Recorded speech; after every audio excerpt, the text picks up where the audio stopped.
Hello, welcome back to my channel trick and click. मैं हूं माजिद अली। आज के एमएस एक्सेल के इस वीडियो ट्यूटोरियल में हम किसी भी स्कूल या कॉलेज के लिए फीस मैनेजमेंट शीट बनाना सीखेंगे, जैसा कि आपको स्क्रीन पर नज़र आ रही है। अब ये जो फीस मैनेजमेंट शीट है, ये काम कैसे कर रही है, इसको मैं आपको दिखाता हूँ, इसका डेमो दिखाता हूँ। सबसे पहले अगर आप देखें तो ये मैंने 3 क्लासेस के लिए बनाई हुई है, क्लास 10, क्लास 11 और क्लास 12।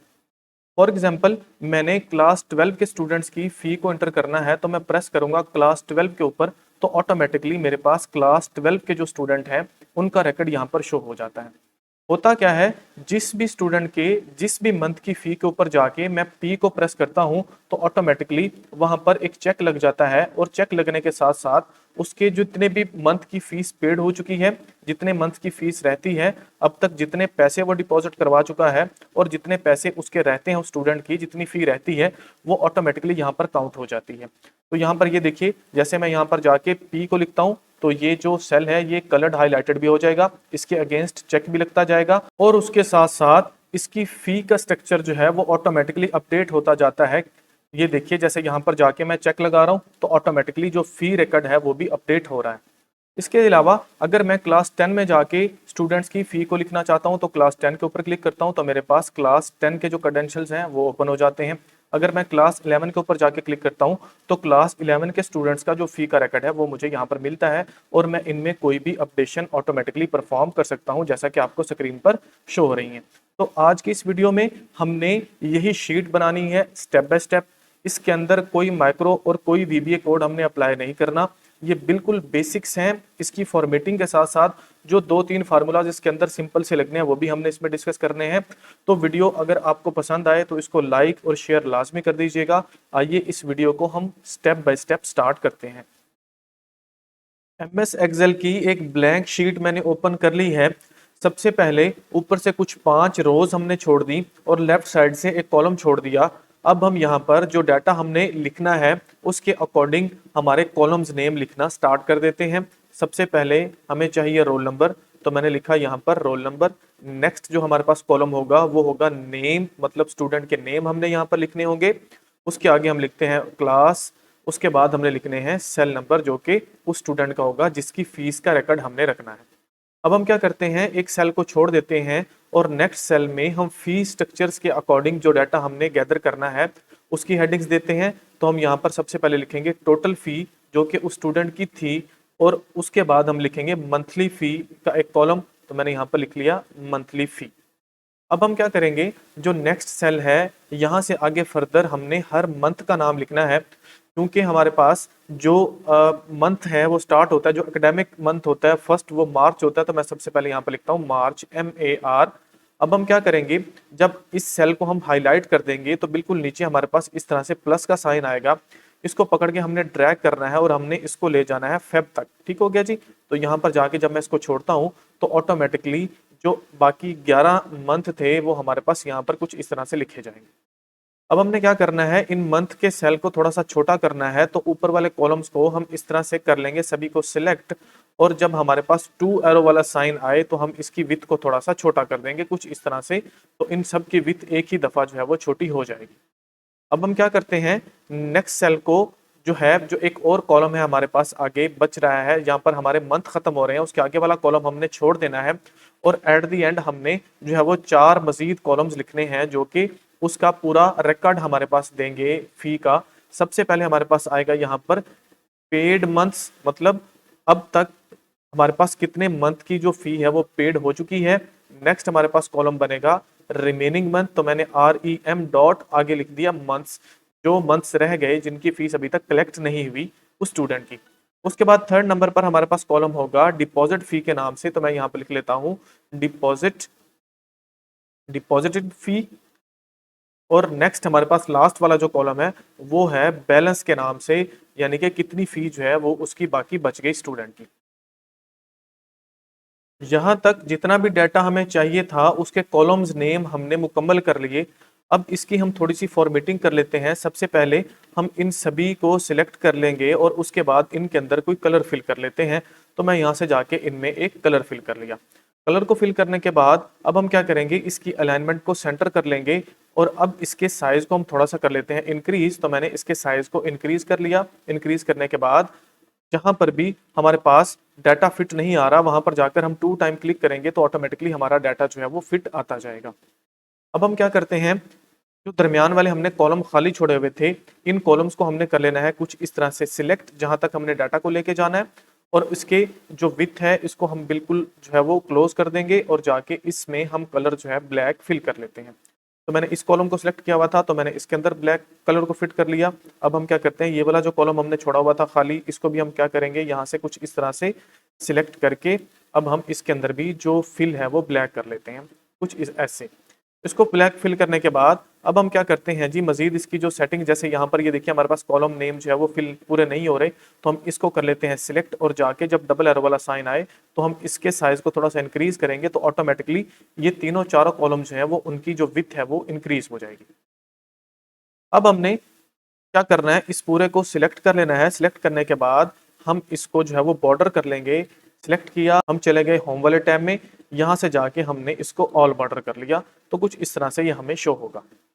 अब हम इसके अंदर डाटा को फिल कर लेते हैं। मैं यहाँ पर क्लास 10 का डाटा लिखने वाला हूँ तो मैं उनके रोल नंबर, नेम और सेल नंबर जो है वो जल्दी जल्दी से यहाँ पर लिख लेता हूँ। क्लास 10th के जितने भी स्टूडेंट्स थे उनका रोल नंबर, नेम, क्लास और सेल नंबर यहाँ पर मैंने टाइप कर लिए। अब हमने चले जाना है टोटल फी वाले कॉलम में। हम यहाँ पर टोटल फी लिखेंगे। इस तरह से हो सकता है कि हर स्टूडेंट की फ़ी अलग हो और ऐसा भी हो सकता है कि सभी स्टूडेंट की सेम फ़ी भी हो, क्योंकि सम टाइम हमारे पास कुछ ऐसी कैटेगरीज होती हैं कि कुछ स्टूडेंट की फ़ीस ज़्यादा होती है, कुछ की कम होती है, कुछ ऑर्फन स्टूडेंट्स होते हैं या कुछ ऐसे स्कॉलरशिप बेस्ड के ऊपर स्टूडेंट जो हैं वो इनरोल हुए हुए होते हैं किसी भी स्कूल में, तो उसके अकॉर्डिंग हम यहाँ पर फार्मूला लगाएंगे। फॉर एग्जाम्पल मेरे पास जितने भी स्टूडेंट्स हैं उन सब की फ़ीस जो है वो 22,000 है। तो हम क्या करते हैं, इसको फर्स्ट सेल में लिखने के बाद नीचे ड्रैग करवा लेंगे तो सभी स्टूडेंट्स की जो फ़ी है वो यहाँ पर लिखी जाएगी। अब हम क्या करते हैं, इसकी अलाइनमेंट को सेंटर करवा लेते हैं। अब हम चले जाते हैं मंथली फ़ी में। तो मंथली फ़ी में हमने सिंपल सा फार्मूला लगाना है। हम लगाएंगे इज इक्वल टू का साइन, टोटल फ़ी को जब हम डिवाइड करेंगे 12 के साथ तो ऑटोमेटिकली हमारे पास मंथली फ़ी जो है वो आ जाएगी।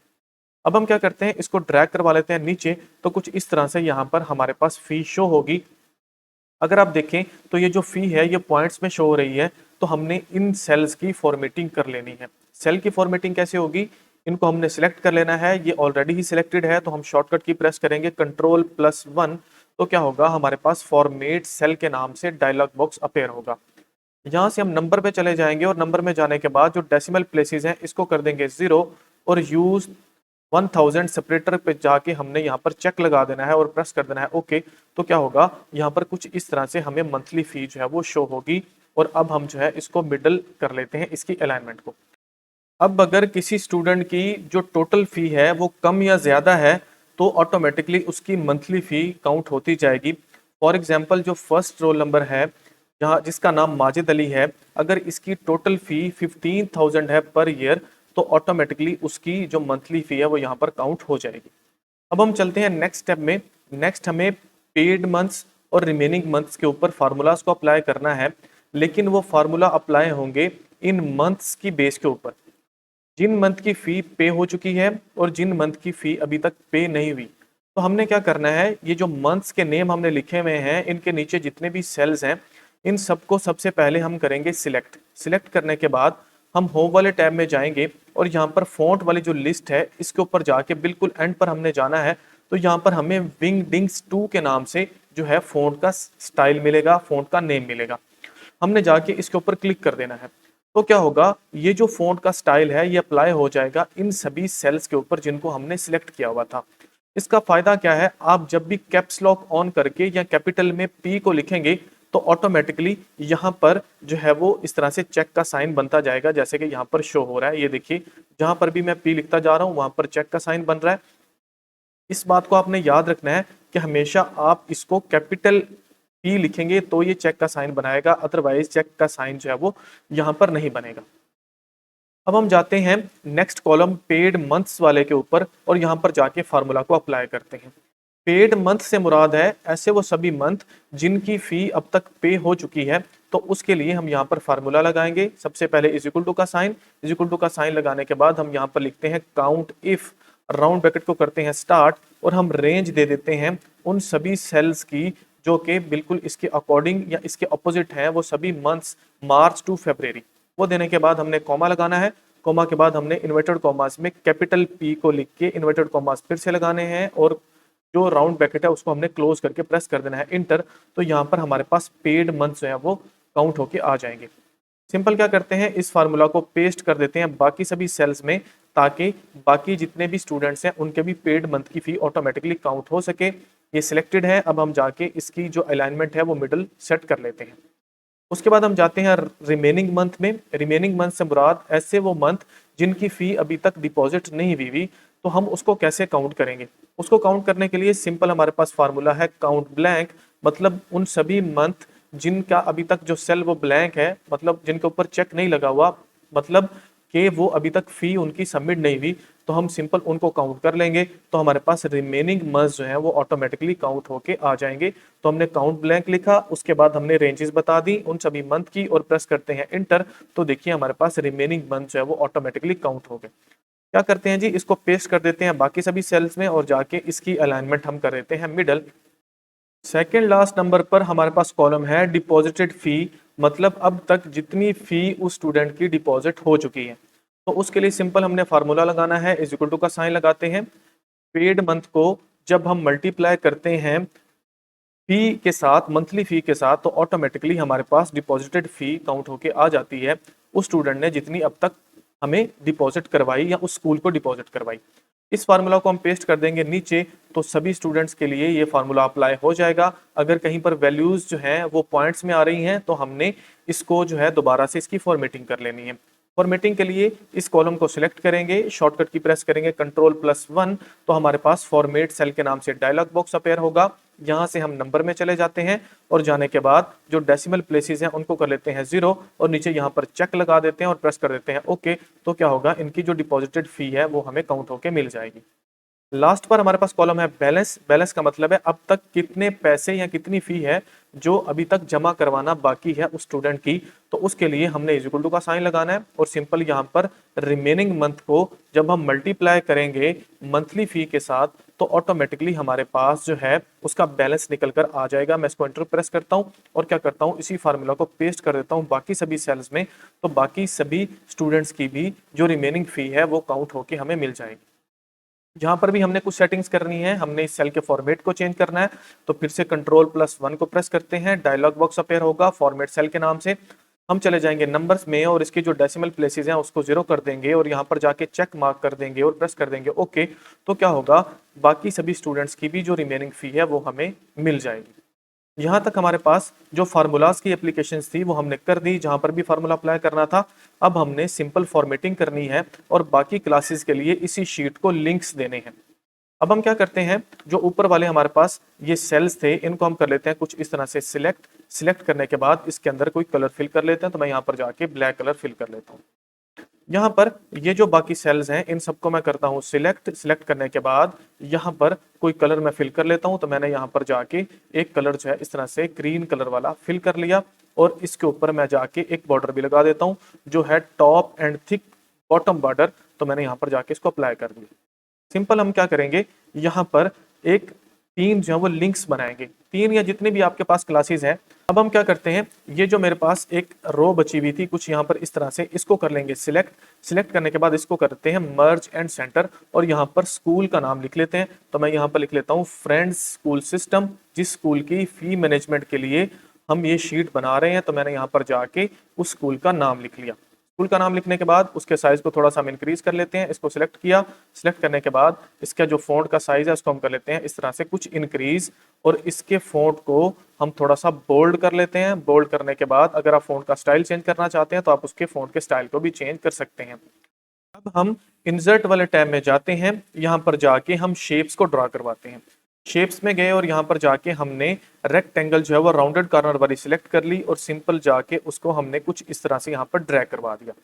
ड्रैग करवाने के बाद अब हमने इसके ऊपर टेक्स्ट लिखना है। तो हम जाके इसके ऊपर 2 टाइम क्लिक करते हैं और मैं जाकर यहाँ पर लिख लेता हूँ क्लास 10 इसको सिलेक्ट कर लेते हैं। सिलेक्ट करने के बाद होम वाले टैब में गए, इसकी जो अलाइनमेंट है उसको मिडिल कर लेते हैं और अब हम इसके साइज को कर लेंगे इंक्रीज कुछ इस तरह से। इंक्रीज करने के बाद कंट्रोल+B को प्रेस कर देते हैं ताकि ये बोल्ड हो जाए। अब हम इसकी उतनी ही कॉपीज बना लेंगे जितनी क्लासेस हमने यहाँ पर बनानी है। तो मैं इसको कॉपी बना लेता हूँ इसकी। तो मैं सिंपल इसकी कॉपीज बना रहा हूँ 3, सिर्फ समझाने के लिए। मजीद आप जितनी कॉपीज चाहते हैं आप उतनी कॉपीज बना सकते हैं। तो मैंने यहाँ पर 3 जो इसकी कॉपीज बना ली कुछ इस तरह से, और उनकी जो अलाइनमेंट है उसको हमने कर लेना है सेट। तो मैं जाके इनकी अलाइनमेंट को सेट कर लेता हूँ। सेट करने के बाद फर्स्ट हमारे पास क्लास 10 है, सेकंड वाले को हम दे देते हैं क्लास 11। इसी तरह से जो थर्ड वाला हमने बनाया था उसको हम दे देते हैं क्लास 12। अब हमने एक फॉर्मेटिंग सेट कर लेनी है इन मंथ्स के नीचे जो सेल बने हुए हैं उनके लिए। हम ये चाहते हैं कि जहां पर भी चेक बॉक्स आए वहां पर वो जो सेल है वो ऑटोमेटिकली ग्रीन फिल हो जाए। तो उसके लिए हम क्या करते हैं, इन सभी सेल्स को सिलेक्ट कर लेंगे। सिलेक्ट कर लेने के बाद हम कंडीशनल फॉर्मेटिंग में जाएंगे हाईलाइट सेल्स रूल में, और यहाँ पर हम जाएंगे इक्वल टू के ऊपर। इक्वल टू के ऊपर जब हम जाते हैं तो यहाँ पर वो हमसे पूछता है कि इक्वल टू क्या होना चाहिए। तो यहाँ पर हमने लिखना है कैपिटल P, मतलब जब भी कैपिटल P आए तो क्या होना चाहिए, उस सेल्स का जो कलर है वो ग्रीन फिल हो जाना चाहिए, और प्रेस कर देंगे ओके। तो क्या होगा, जहां पर भी चेक लगेगा वो सेल ऑटोमेटिकली ग्रीन फिल भी हो जाएगा। ये देखिए मैं जहां पर भी P लिख रहा हूँ तो ऑटोमेटिकली वहां पर चेक भी लगता जा रहा है और वो जो सेल है वो ग्रीन फिल भी होता जा रहा है, जैसा कि आपको स्क्रीन पर शो हो रहा है। अब हमने तकरीबन 80% तक हमारी शीट जो है वो मुकम्मल कर ली है। सबसे पहले हम क्या करते हैं, इसकी ग्रिड लाइन को भी खत्म कर लेते हैं ताकि ये थोड़ा सा जो है वो अट्रैक्टिव लगे। उसके लिए हम व्यू में चले जाते हैं। व्यू में जाने के बाद ग्रिड लाइन को कर लेते हैं अनचेक। तो क्या होगा, ग्रिड लाइन जो है वो ऑटोमेटिकली रिमूव हो जाएंगी कुछ इस तरह से। अब हमने इस शीट की 3 कॉपीज कर लेनी है, मतलब एक शीट जो है वो क्लास 10 के लिए यूज होगी, एक क्लास 11 के लिए और एक क्लास 12 के लिए। तो इस शीट के ऊपर राइट क्लिक किया और चले गए यहाँ पर मूव और कॉपी के ऊपर। जाके क्रिएट अ कॉपी के ऊपर चेक करते हैं और प्रेस कर देते हैं ओके। फिर से इसके ऊपर राइट क्लिक करते हैं, चले जाते हैं मूव और कॉपी के ऊपर और जाके यहाँ पर क्रिएट अ कॉपी को चेक करते हैं और प्रेस कर देते हैं ओके। तो हमारे पास 3 कॉपीज जो है वो जनरेट हो चुकी है। सबसे पहले के ऊपर राइट क्लिक करते हैं और जाके इसको रीनेम करके यहाँ पर लिख लेते हैं क्लास 10। इसी तरह से जो नेक्स्ट है हमारे पास, इसके ऊपर जाके राइट क्लिक करते हैं और रीनेम में जाके यहाँ पर हम लिख लेते हैं क्लास 11। थर्ड वाली जो शीट है इसके ऊपर जाके राइट क्लिक किया और रीनेम में जाके यहाँ पर हम लिख लेंगे क्लास 12। तो तीनों क्लासेस के लिए हमारे पास जो शीट्स हैं वो जनरेट हो चुकी है।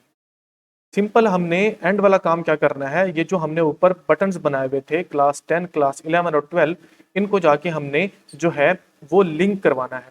तो हम 10 के ऊपर राइट क्लिक करेंगे, यहाँ पर हम चले जाएंगे लिंक पर, तो डायलॉग बॉक्स अपेयर होगा। हमने सिलेक्ट कर लेना है प्लेस इन दिस डॉक्यूमेंट और जाके प्रेस करना है क्लास 10 को और प्रेस करना है ओके। इसी तरह से 11 क्लास के ऊपर गए लिंक में जाने के बाद हमने 11 को सिलेक्ट किया और ओके को प्रेस किया। 12 के ऊपर राइट क्लिक किया, यहाँ पर गए लिंक में और जाके हमने 12 के ऊपर सिलेक्ट किया और प्रेस कर दिया ओके। क्योंकि ये क्लास 10 है तो हम क्या करते हैं, इसको सिलेक्ट करके इसका जो फॉर्मेट है वो हम कर लेते हैं वाइट कुछ इस तरह से, ताकि जब भी इसके ऊपर क्लिक करें तो हमें पता चल जाए कि अभी जो हमारा जो शीट ओपन है वो क्लास 10 है। यही सेम काम हमने रिपीट करना है बाकी दोनों शीट्स के लिए। तो क्लास 11 में चला जाता हूँ, यहाँ पर जाके राइट क्लिक किया, इसके लिंक के ऊपर क्लिक किया और जाके हमने प्रेस कर दिया 10 को और प्रेस किया ओके। क्लास 11 के ऊपर गया, राइट क्लिक किया, लिंक पे गए और यहाँ पर जाके हमने क्लास 11 को लिंक कर दिया। इसी तरह से 12 के ऊपर गया, राइट क्लिक किया, लिंक पे गए और यहाँ से जाके 12 को सिलेक्ट किया और प्रेस कर दिया ओके। क्योंकि ये क्लास 11 है तो क्लास 11 को हम सिलेक्ट करेंगे, इसकी शेप फॉर्मेट को जाके हम वाइट कर देंगे। अब हम क्या करते हैं जी, क्लास 12 पे चले जाते हैं और सेम स्टेप्स को हम रिपीट कर लेते हैं। 10 के ऊपर जाके राइट क्लिक किया, लिंक में गए और जाके क्लास 10 को लिंक कर दिया। 11 के ऊपर राइट क्लिक किया और लिंक में गए और जाके 11 को हमने लिंक कर दिया। इसी तरह से 12 के ऊपर गए, राइट क्लिक किया और जाके लिंक में गए और यहाँ पर जाके हमने 12 को लिंक कर दिया। क्योंकि ये क्लास 12 है इसको सिलेक्ट करेंगे, शेप फॉर्मेट में जाएंगे और इसकी जो शेप के स्टाइल है उसको हम कर देंगे वाइट कुछ इस तरह से। अब हमारी 100% फीस मैनेजमेंट शीट जो है वो रेडी हो चुकी है। हम इसको ट्राई करते हैं। फॉर एग्जांपल मैंने क्लास 10 में जाना है तो मैं प्रेस करूंगा क्लास 10 के ऊपर, तो ये देखिए मैं क्लास 10 वाली शीट में आ गया।